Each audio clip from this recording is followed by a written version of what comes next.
شامل کرتے ہیں ہمارے زور نیوز کے بیورو چیف سید افضل حسین شاہ کی رپورٹ۔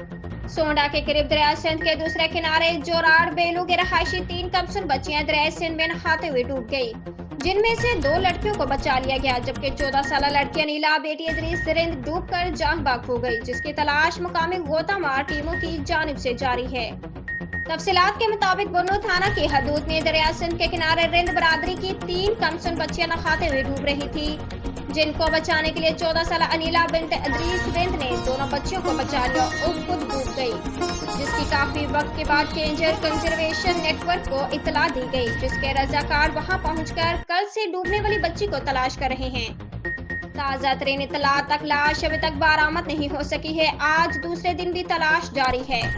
اس موقع پر کینجر پولیس اور محکمہ ریونیو کے تپیدار ایاز کاتیار اور دیگر گاؤں والوں کی بڑی تعداد جائے وقوع پر موجود۔ غوطہ مار ٹیم کی طرف سے بچی کی لاش کی تلاش جاری ہے۔